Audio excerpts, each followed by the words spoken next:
dans le monde de ténèbres, au mois de décembre, on organisait de grandes réunions. Et par rapport à ces réunions-là, on planifiait les activités. Comment on doit avoir beaucoup d'âmes par rapport à ces deux grandes fêtes de l'année, la Noël et la fête de Nouvel An. Parce que ce qui est vrai, je fais 25 ans dans le monde des ténèbres. À chaque fin de l'année, on faisait des sacrifices. Je n'étais pas le seul qui faisait ça. On était nombreux. Aujourd'hui, je ne peux pas nier. Même si aujourd'hui je suis un serviteur de Dieu, je parle en termes de témoignage. Mais ce qui est vrai, ce que je dis, c'est ce qu'on faisait et c'est ce que ceux qui sont restés dans le ténèbre, ils continuent à faire. Là, je parle d'abord de satanistes. Il y avait un homme que moi je connaissais bien parce que nous étions du même quartier. C'était à Likassi. Ce papa-là était du nombre de ceux qui devaient livrer les membres de leur famille. Arrivé à son tour, il avait donné le nom de son neveu. Et moi, de mes propres yeux, j'avais vu ses neveux apparaître dans le miroir. Et même lorsqu'on avait placé l'épée au niveau pectoral et que l'épée s'enfonçait, je voyais. Et même quand le sang coulait du miroir pour tomber dans le vase qui était placé au bord inférieur, moi, je voyais. Et à la fin, après avoir bu son sang, on avait fait un dossier, on avait mis son nom, on avait prévu la circonstance de son décès, c'était un accident. Et le délai, c'était 2 semaines.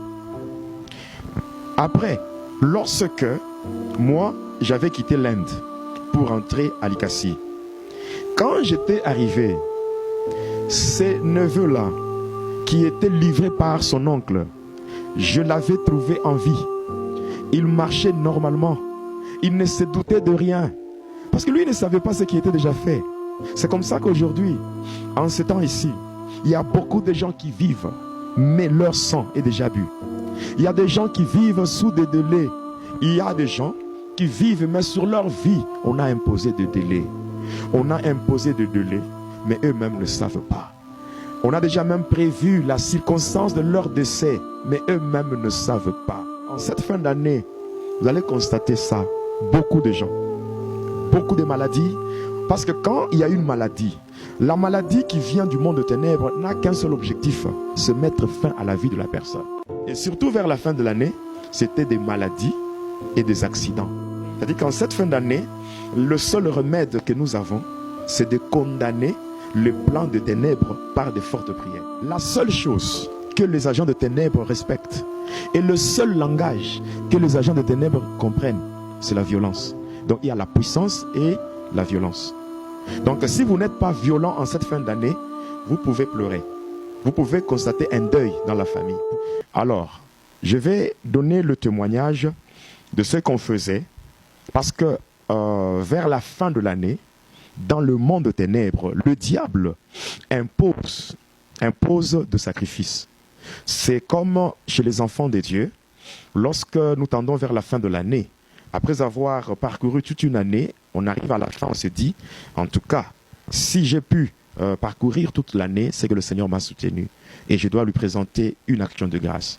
Donc beaucoup d'enfants de Dieu qui sont vraiment reconnaissants par rapport au haut fait du Seigneur, ils viennent au devant de Dieu pour présenter leurs actions de grâce. Et le diable, comme il aime copier ce qui se fait chez Dieu, il impose aussi à ses acolytes de lui présenter aussi des actions de grâce. Et ces actions de grâce se passent sous forme de sacrifices humains. C'est comme ça qu'il y a des gens qui meurent, il y a des accidents, il y a des maladies, il y a beaucoup de choses vers la fin de l'année. Il y a même certains satanistes, certains sorciers, s'ils ne donnent pas ce que le diable leur demande à la fin de l'année, c'est eux-mêmes qu'on va exécuter. Alors pour ne pas être exécutés par le diable, qu'est-ce qu'ils font? Ils conjuguent tous leurs efforts afin qu'il y ait un grand nombre de personnes qui doivent mourir à la fin de l'année. Voilà pourquoi les églises doivent, donc les hommes de Dieu doivent se lever dans de fortes prières, même s'il y a des maladies, même s'il y a la chaleur, que les enfants de Dieu se lèvent dans de fortes prières afin de déprogrammer ce qui a été planifié dans le monde de ténèbres. Déjà, je commence par ce qui se fait dans des loges. Parce que quand j'ai servi le diable, j'étais le secrétaire de Lucifer dans le temple de Daïl. Et ce temple-là se trouve en Inde. Ça, c'est lorsqu'on partait dans des loges pour de grandes réunions. Hein, quand le diable pouvait donner des instructions aux différents temples. Parce que dans le monde entier, Lucifer, Satan, qu'on appelle le diable, il n'a que 3 temples. Le premier temple, c'est celui qu'on trouve au niveau de la Grande-Bretagne, dans le sous-sol. Ce temple-là est géré par le gouverneur de Satan. C'est là où toutes les activités liées aux églises de Satan ainsi que les sectes pernicieuses, c'est là où on contrôle cela, à partir de la Grande-Bretagne. Le deuxième temple se trouve au fond de l'eau. Donc au croisement des océans, l'océan Indien et l'océan Pacifique, là-bas, il y a le deuxième temple de Lucifer. C'est là où le diable Satan organise des réunions avec les satanistes du monde entier. Après cela, il y a le troisième temple qui est dirigé par le premier ministre de Satan. Ça se trouve en Inde. Et c'est là souvent quand on partait par rapport à de grandes réunions. Parce que ce que vous devez savoir, chez les humains ici, vers la fin de l'année, il y a 2 grandes festivités. Il y a premièrement la Noël. Deuxièmement, il y a ce qu'on appelle la fête de Nouvel An. Bon, si on a le temps, dans d'autres numéros du témoignage, on parlera aussi sur, par exemple, la fête du 25 décembre. C'est que les gens appellent la Noël. En réalité, cette fête n'a rien à voir avec le Seigneur. Donc, on en parlera. Mais, dans le monde de ténèbres, au mois de décembre, on organisait de grandes réunions. Et par rapport à ces réunions-là, on planifiait les activités. Comment on doit avoir beaucoup d'âmes par rapport à ces 2 grandes fêtes de l'année, la Noël et la fête de Nouvel An. On organisait des réunions et quand on était dans ces réunions, il y avait des choses qu'on faisait. Il y avait la manière dont on organisait comment tuer des gens, comment avoir le sang. Parce que le diable nous disait chaque fois que la banque de sang ne pouvait pas être vide. Le diable, il a aussi 3 banques. Il y a ce qu'on appelle la banque de bébés, c'est-à-dire l'endroit où vont les enfants qui sont tués suite à des avortements et d'autres enfants qui viennent par la pratique de l'onanisme qu'on appelle la masturbation. La deuxième banque, c'est la banque de bébés, pardon, la banque d'argent, c'est-à-dire ceux-là qui croient que le diable donne l'argent, qui entrent dans des pratiques sataniques et qui finissent par sacrifier le membre de leur famille pour avoir de l'argent. Cet argent qu'ils reçoivent de la part de Satan, cet argent vient d'où? C'est ce qu'on appelle ça la banque d'argent. Après, la troisième banque, c'est la banque de sang. Parce qu'il y a une substance qui produit l'énergie chez les satanistes. Lorsque on boit cette substance, ça donne la force ou l'énergie. C'est le sang. Le sang, quand on boit le sang, cela produit une certaine énergie qui permet d'évoluer dans des activités sataniques. Et même le diable, même le démon boivent aussi le sang. Quand il y a sacrifice humain, ce qu'il y a, c'est quoi? C'est le sang qu'on doit donner à Satan. Quand il y a sacrifice humain, même quand les sorciers font de sacrifice, ce qui est donné, la chose la plus importante qu'on donne à Satan, c'est le sang. Pourquoi le sang? Parce que lorsqu'on donne le sang, c'est qu'on donne à Satan l'âme d'une personne sacrifiée. Nous savons selon la Bible dit ceci, que l'âme de toute chair, c'est son sang. Alors c'est comme ça que quand on faisait des sacrifices, c'était des âmes qu'on était en train de donner à Satan. Alors ça augmentait la force, la puissance de Satan. Et même le sataniste, il se sent puissant lorsqu'ils boivent du sang. Alors, si je commence d'abord par ce qui se fait dans de temples sataniques.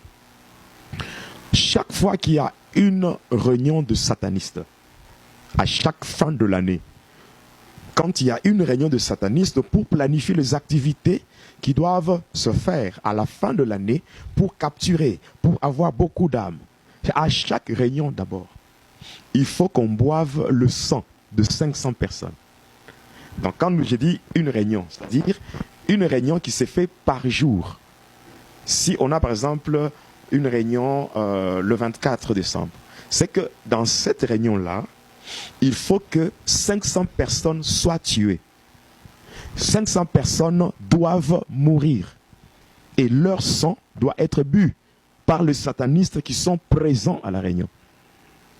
Alors, chaque fois qu'on se réunissait dans des réunions comme cela, chaque sataniste était obligé de donner le nom d'un membre de sa famille. C'est-à-dire quoi? Souvent, quand on partait dans des réunions, on était au nombre de plus de 5000, comme le temple de Daïl qui est en Inde. Dans ce temple-là, quand on entre là-bas, c'est un temple qui a une forme circulaire. Quand on entre là-bas, l'effectif, c'est au-delà de 5000 satanistes. Alors, quand on arrive dans une réunion, sur le 500 000, donc sur le 5000 satanistes, il y a déjà au moins 500 qui sont choisis pour livrer le membre de leur famille. C'est-à-dire que ce ne sont pas tous les 5000 satanistes qui vont sacrifier. Donc, avant même d'aller à la réunion, on vous signale que à telle réunion, il y aura telle et telle autre personne qui feront de sacrifices. Et ces personnes-là sont au nombre de 500. Alors, dès qu'on arrive, ceux-là qui ont été désignés pour sacrifier le membre de leur famille, qu'est-ce qu'ils vont faire? Ils vont déjà se pointer là devant avec le nom. Ndeko na ngai yo oyo ozali kotala témoignage oyo, peut-être déjà ozali pointé.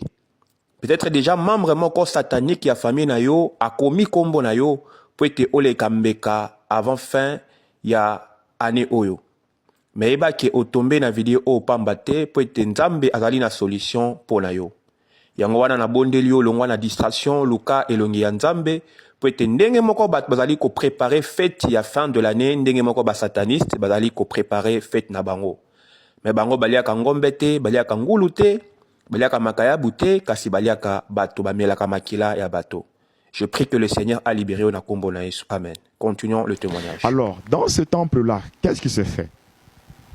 Quand vous entrez dans ce temple, vous vous asseyez. Au devant, il y a un grand miroir, donc un grand écran. Alors, de part et d'autre, il y a des démons en chair. Parce que beaucoup de gens croient que les démons sont seulement spirituels. Non. Il y a certains démons qui sont en chair, même dans ce monde ici, quand nous vivons. Vous savez, Dieu, il nous aime tellement, au point que il nous épargne de certaines choses. Si le Seigneur ouvrait les yeux de tout le monde pour voir ce qui se passe dans ce monde, vraiment, on aura vraiment la nausée de vivre dans ce monde. Il y a dans ce monde ici des hommes qui marchent tête en bas, le pied en haut. Il y a d'autres qui marchent. Vous voyez des personnes avec des corps humains normaux, mais des têtes de chien. Ou il y a même dans ce monde ici des gens qui marchent, mais un corps en squelette. Et le sorcier, le magicien, le sataniste qui ont des yeux, en dehors des yeux normaux, ils voient beaucoup de choses. Alors là-bas en Inde, vous allez voir, de part et d'autre du miroir, il y a des démons en chair. Donc des démons qui sont revêtus de la chair humaine. Maintenant, au bord inférieur de ce miroir, il y a un grand vase. Alors dans ce vase-là, le vase qui est placé au bord inférieur, c'est pour recueillir le sang, récupérer le sang qui sortira du miroir. Alors, qu'est-ce qui s'est fait maintenant? Lorsque ceux qui sont désignés pour livrer ou sacrifier les membres de leur famille, on leur demande de passer, ils vont commencer à le faire. On commence par le premier candidat ou le premier sataniste qui va devoir citer un nom. Là j'attire vraiment l'attention des enfants de Dieu. C'est quoi? Là-bas, pour sacrifier, on n'avait pas besoin d'avoir un élément physique qui appartient à la personne désignée pour être sacrifiée. C'est-à-dire, là-bas, on n'amenait pas les cheveux, on n'amenait pas les ongles, la salive ou bien le sang, non. Là-bas, la seule chose qui était demandée, c'était seulement le nom. Voilà pourquoi beaucoup d'enfants de Dieu doivent faire très attention avec le nom. Tu peux être ici en train de mener ta vie normalement, mais tu ne sais pas ce que les gens font de ton nom dans le monde de ténèbres. La Bible dit, dans Ésaïe 43, Dieu dit, « Je te connais par ton nom, tu es à moi, je te rachète, ne crains rien. » Quand Dieu dit, « Je te connais par ton nom », c'est que Dieu est capable de te protéger, même si les agents de ténèbres utilisent ton nom en mal. Voilà pourquoi les enfants de Dieu qui me suivent doivent garder à l'esprit la pensée de Dieu pour ce mois ici. Ne crains rien. C'est vrai, il y a beaucoup de choses qui se font, mais un enfant de Dieu qui vit dans une communion parfaite avec son Dieu n'a rien à craindre en cette fin de l'année. Alors on prend juste le nom. On prend le nom, on donne à ces deux-là qui sont les deux démons en chair qui sont placés de part et d'autre de cet écran-là. Leur mission c'est quoi? C'est juste prendre le nom et commencer à appeler la victime. On doit appeler seulement 3 fois. Dès qu'on appelle 3 fois, qu'est-ce qui va se faire? La personne dont le nom a été cité va apparaître dans le miroir. Et dès que la personne apparaît torse nu. Donc la personne est habillée, mais juste le dessus. C'est que donc au-dessus, il n'y a pas d'habit. Alors, les deux là qui ont appelé, dès que la personne apparaît, quelqu'un d'autre va venir avec une épée. Et ce que je suis en train de dire, ce n'est pas dans le monde spirituel. Je parle des activités qui se font dans des temples physiques. Parce que dans ce monde ici, j'ai bien dit que le diable Lucifer n'avait que 3 grands temples. En dehors de ces 3 temples, il y a aussi des petits temples qu'on appelle des loges. Et dans ces différentes loges-là, il y a des activités et des sacrifices qui se font. Et dans le temple et dans les loges, c'est de cette manière qu'on sacrifie les gens. Il y a même certains satanistes qui sont, par exemple, dans certains ordres sataniques comme l'ordre de Melchisédek. Je vais parler de ça dans le témoignage parce que les gens vont se poser des questions, mais dans la Bible, on parle de Jésus comme étant le souverain sacrificateur de l'ordre de Melchisédek. Mais dans les activités sataniques, dans le monde de ténèbres, il y a aussi ce qu'on appelle l'ordre de la lumière dorée de Melchisédek. Je parlerai de cela. Il y a aussi des gens, à partir du monde de ténèbres, ils font quoi? Il y a des gens dans le monde de ténèbres qui ont, je dirais, les agents de ténèbres, qui sont dans des ordres de Melchisédek, dans la Rose-Croix, qui ont aussi dans leur maison des chambres, qu'on appelle des chambres secrètes. Même moi, quand je servais encore le diable, j'avais dans ma maison une chambre secrète. Et dans cette chambre, j'avais un autel. En dehors de l'autel, j'avais un grand miroir. Et ce miroir, je l'utilisais pour invoquer mes victimes. Et chaque fois que j'appelais mes victimes par leur nom, mes victimes apparaissaient dans mon miroir et j'ai passé à d'autres étapes pour mettre fin à leur vie. Alors, dans le temple-là, dès que la personne apparaît sur le miroir, quelqu'un d'autre viendra avec une épée en or. Alors, l'épée sera juste fixée. On ne va pas enfoncer l'épée. L'épée, on va la fixer sur le miroir, donc sur le corps de la personne qui est apparue là-bas. On va fixer l'épée sur le miroir au niveau pectoral, c'est-à-dire au niveau de la poitrine. Et dès que l'épée est fixée, l'épée va commencer à s'enfoncer d'elle-même.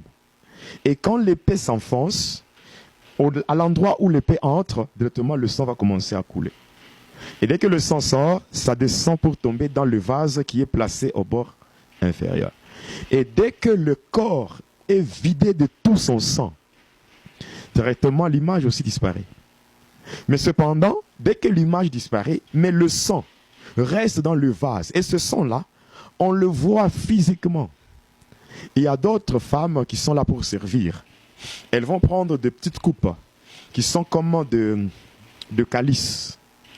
Alors, dès que ces femmes prennent des calices ou des petites coupes, elles vont remplir ces coupes du sang contenu dans le vase. Après avoir rempli ce calice, ces femmes-là vont commencer maintenant à tourner, à circuler dans la salle où se trouvent les satanistes et leur donner à chacun une coupe. Dès qu'on vous donne le sang, vous buvez. Et c'est le sang, lorsqu'on nous donnait le sang, on le buvait à l'état naturel, c'est-à-dire le sang de couleur rouge, le sang frais. Et on prenait, ce n'était pas du sang transformé en whisky ou en vin ou en une autre boisson, non. C'était le sang tel que vous voyez le sang à l'état naturel, le sang rouge, c'est comme ça qu'on buvait. Et lorsqu'on buvait ce sang-là, dès qu'on buvait ce sang, après avoir bu le sang, qu'est-ce qu'on faisait? Tous les satanistes ayant livré les membres de leur famille, c'est-à-dire que toutes les 500 personnes ayant déjà été livrées, maintenant on va faire des dossiers. C'est-à-dire on prend un dossier sur lequel on écrit le nom de la personne dont le sang a été bu. On met le nom, on écrit le dossier. Donc si c'est dans une réunion, c'est qu'on aura au total 500 dossiers. Et sur chaque dossier, un nom bien mentionné. Après cela, quand on met le nom sur le dossier, on va demander de quelle manière la personne trouvera la mort. C'est-à-dire qu'on va chercher ce qu'on appelle la circonstance du décès. Et dès qu'on trouve, ça peut être une maladie, ça peut être un accident, donc n'importe quelle circonstance. Et surtout vers la fin de l'année, c'était des maladies et des accidents. Et surtout vers la fin de l'année, c'était des maladies et des accidents. Et c'est ce qu'on écrivait comme circonstance de décès. Et après, on était en train de demander le délai accordé à la personne. Par exemple, dès que le sang est bu, ça veut dire ceci. Quand on boit le sang de la personne, nous, dans le temple, on a déjà bu le sang. Mais dans le monde physique, la personne est encore en vie. C'est-à-dire quoi? On boit le sang, on fait un dossier par rapport à ce qui doit arriver à la personne, on met son nom, on prévoit une circonstance de son décès. Après avoir prévu la circonstance du décès, on va aussi préparer un délai. Ça veut dire, du moment que le sang est bu, jusqu'au jour où la personne sera exécutée, jusqu'au jour où la personne va connaître physiquement la mort. On va calculer un intervalle. On se dit, ça doit prendre combien de temps? Si c'est une semaine, on écrit là-bas une semaine et on classe le dossier. Je me rappelle un jour, j'avais une femme, donc la femme que j'avais dans le monde de ténèbres, qui n'était pas une femme normale. Elle s'appelait Hélène. C'était une dame de ténèbres qui vivait dans le monde de Polion. Alors, j'étais parti dans le monde de Polion en utilisant la rivière Panda.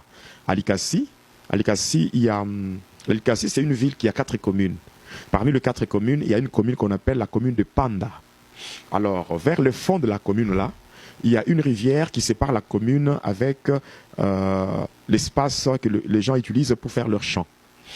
Alors, il y a une grande rivière là-bas qu'on appelle la rivière Panda. Et sur cette rivière, le militaire de génie civil avait érigé un pont construit en forme de la lettre Z. Alors, là-bas, à la rivière Panda, c'est là où j'étais parti. Il avait fait des incantations et j'étais entré dans l'eau. Et étant dans l'eau là-bas, il y avait une sirène qui m'avait accueilli. Et cette sirène m'avait orienté vers un caïman. Et ce caïman devait d'abord m'avaler. Et c'est le caïman en fait qui m'avait avalé, que j'avais utilisé comme moyen de transport pour arriver dans le monde de Polion. Alors, quand j'étais arrivé dans le monde de Polion, dans ce monde-là, j'avais fait ce mariage-là avec cette femme. Alors, cette femme venait dans ce monde ici, elle me rendait visite tous les jours pairs de la semaine, c'est-à-dire le mardi, le jeudi, ainsi que le samedi. Alors, un jeudi, quand elle était venue, on avait passé un temps ensemble, et elle m'avait donné tout un tas d'interdits. Et parmi les interdits qu'elle m'avait donnés, elle m'avait dit que je n'avais pas le droit d'entretenir une liaison amoureuse avec une fille chez les humains. Mais malheureusement, il était arrivé un temps où j'étais tombé avec une fille au deuil. J'étais tombé avec une fille dans l'impudicité. Alors, Hélène avait jugé bon de mettre fin à la vie de cette fille-là. Alors, lorsque Hélène avait tué la fille, cette fille avec qui j'étais tombé, comme si cela ne suffisait pas. Après avoir tué cette fille-là, Hélène m'avait accusé dans le monde des ténèbres. Et la décision qui était prise, c'était que je devais me rendre dans le temple de Daïl pour subir une punition. Alors j'avais fait certaines incantations et certains rituels. C'est ce qui avait fait qu'à partir de ma chambre, je devais sortir et partir en Inde. J'étais parti en Inde. J'étais sorti de ma chambre pour aller là-bas. Et étant arrivé en Inde, on m'avait fait sortir de la salle de réunion pour me conduire à l'extérieur où il y avait une tombe. Alors, arrivé devant la tombe, on avait poussé une dalle qui était comme la pierre tombale. Et lorsqu'on l'avait poussée, à l'endroit là, il y avait maintenant un grand trou. Un trou qui a une profondeur de 200 mètres. Et ce n'est pas dans le monde spirituel, c'est dans le monde physique, en Inde. À côté du temple de Daïl, il y a un grand trou qu'on appelle le lieu de torture. Et c'est un trou qui a une profondeur de 200 mètres. Et c'est là où on m'avait jeté. J'avais subi une chute libre pour me retrouver au fond où il y avait des reptiles. Il y avait des scorpions, des serpents. Et toutes ces bêtes-là étaient avait comme mission de me mordre.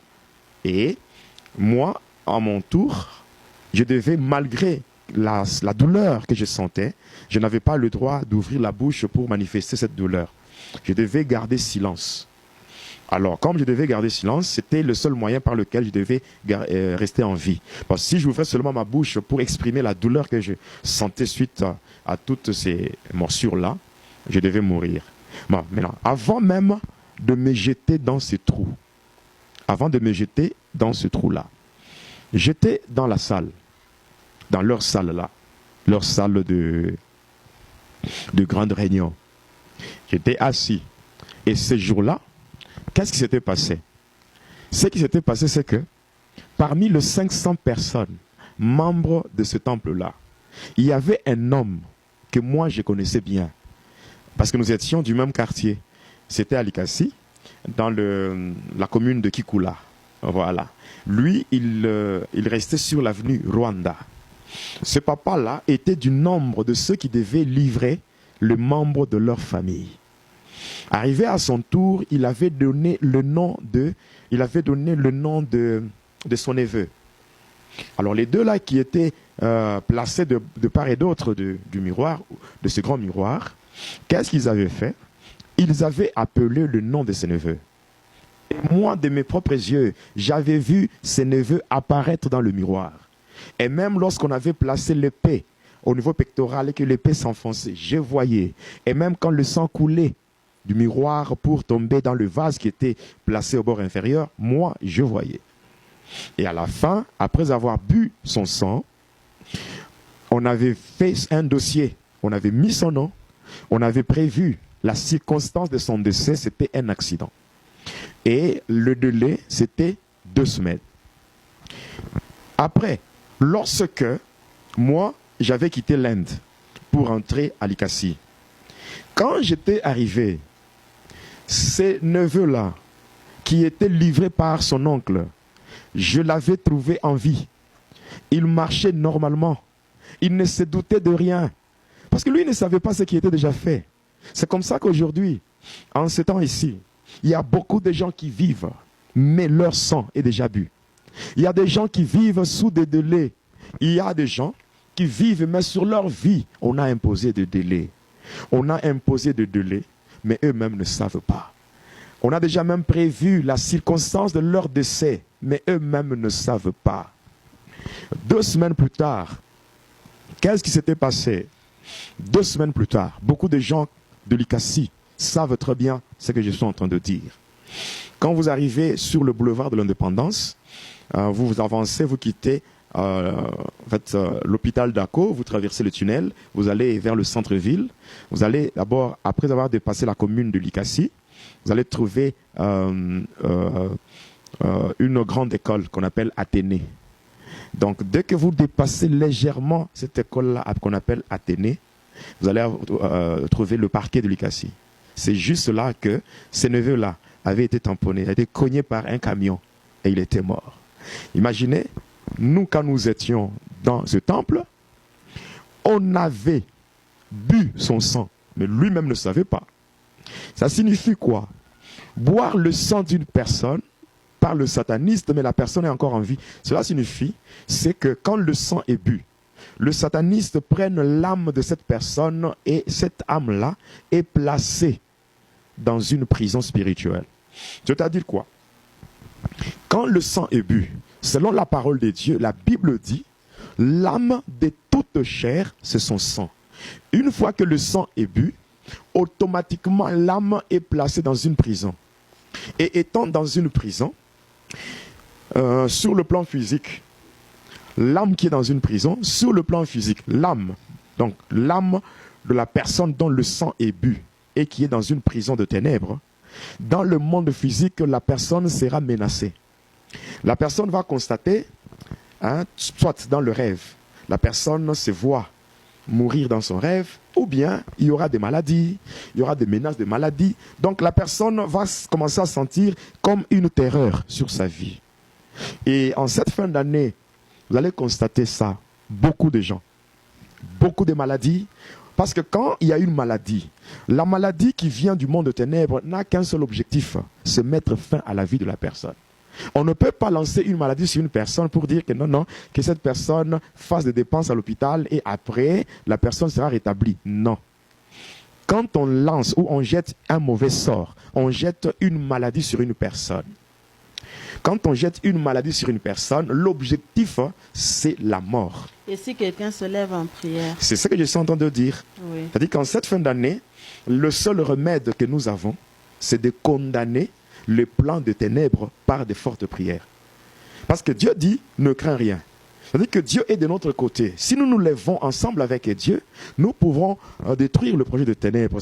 Dans le psaume 60, le verset 14, il est dit, avec Dieu, nous ferons des exploits et il écrasera nos ennemis. Quand Dieu commence à écraser nos ennemis, non seulement les ennemis sont écrasés, même leurs œuvres sont aussi détruites.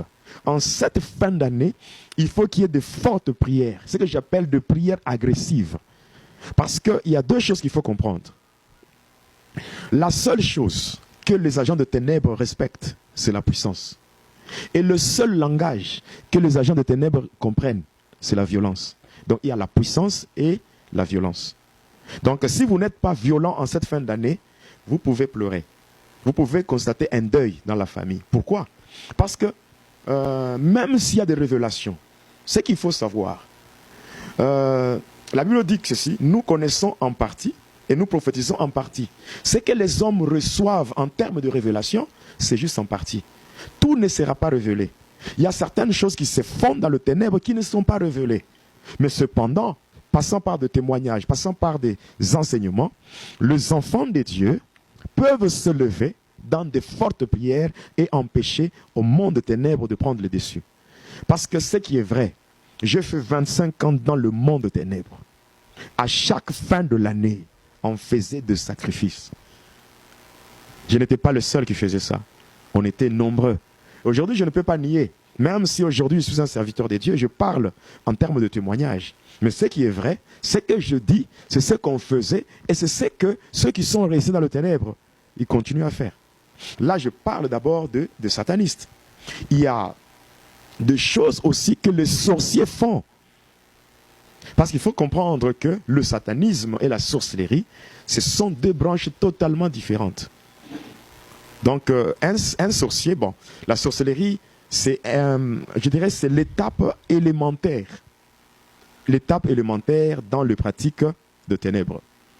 Mais le satanisme, ça c'est un niveau vraiment élevé lorsqu'on est dans les activités sataniques. Donc, lorsque déjà le sang de personne, le sang est bu, et qu'on a déjà fait des dossiers par rapport à la date, donc date de décès et puis circonstances de décès. À partir du monde de ténèbres, on va prendre ce qu'on appelle les esprits méchants. Les esprits méchants, c'est ce que les gens appellent communément esprits des morts. Ce sont des esprits qui sont chargés uniquement pour tuer. Là, on va les dépêcher, on va les déployer dans le monde. Quand on les envoie comme ça, on va utiliser des magiciens qui sont à un niveau inférieur pour piéger les enfants de Dieu passant premièrement par les routes. On va déposer certaines poudres mystiques sur des routes afin de créer des accidents. Créer des accidents, on va aussi, à partir de rivières, on va mettre, c'est comme ce qu'on faisait souvent au Congo, à partir du lac, vous voyez le lac Tanganyika, au niveau de Kalemi. Oui, là-bas, il y a une grande marmite. C'est à partir de là qu'on mettait une certaine poudre. Et on travaillait cela pour causer des maladies telles que des maladies de dysenterie, choléra et tout ça. Donc ces maladies-là, on créait cela à partir de l'eau. On pouvait utiliser ce qu'on appelle le mystère de l'air. C'est-à-dire comment travailler pour polluer l'atmosphère et créer des maladies. C'est comme en cette période ici. Quand vous voyez beaucoup de gens qui souffrent de problèmes liés à la toux, il y a des problèmes qui liés à une forte chaleur qui a comme conséquence, on voit beaucoup plus de fièvre, malaria, fièvre typhoïde, on vous parle aussi de grippe et toutes ces choses-là. L'objectif du monde de ténèbres, c'est que la banque de sang soit remplie et que tout ce sang-là soit utilisé par le diable et les démons. Et c'est ce qui se fait ce temps ici. Et nous, quand nous étions de l'autre côté, on travaillait sérieusement. Comment est-ce qu'on provoquait les accidents? On pouvait provoquer des accidents de différentes manières. Il y avait un démon qu'on envoyait. Beaucoup de satanistes utilisent ce démon, on l'appelle Saïdor. Le démon Saïdor, c'est un démon qui a ce qu'on appelle un marteau magique.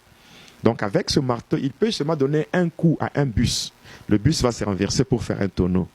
Il y a aussi certaines poudres qu'on était en train de déposer sur des routes. Dès qu'on dépose cela, ça créait une route imaginaire. C'est-à-dire, un chauffeur peut être en train de conduire un véhicule, arriver à un moment donné, lui, il croit qu'il est sur la bonne route. Alors, cette route imaginaire va conduire le véhicule vers un ravin. Et lui, quand il conduit, il voit la route normale. Et il va tomber dans un ravin et il y a beaucoup de gens qui vont mourir. On travaillait beaucoup plus dans ce domaine-là. Et maintenant, au niveau de la sorcellerie, qu'est-ce qu'on faisait? Là, c'est plus bizarre. Bizarre dans le sens que la sorcellerie, c'est la destruction dans tous les domaines. Qu'est-ce qu'on pouvait faire? Ou qu'est-ce que les sorciers font lorsqu'il est question d'orchestrer la mort d'une personne? Donc, on commençait par... Je peux utiliser ici un langage vraiment facile pour permettre à tout le monde de comprendre. On commençait par voler l'ombre de la personne. Vous voyez, quand une personne marche, à côté, il y a le reflet de sa personne, ce qu'on appelle l'ombre. On pouvait commencer d'abord par voler cela. Quand l'ombre est volée, vous voyez, quand on vole l'ombre, déjà à partir de là, on affecte à la vie de cette personne, on affecte quoi? On affecte des esprits des morts qu'on appelle des esprits méchants. Maintenant, après un moment donné, qu'est-ce qu'on va faire?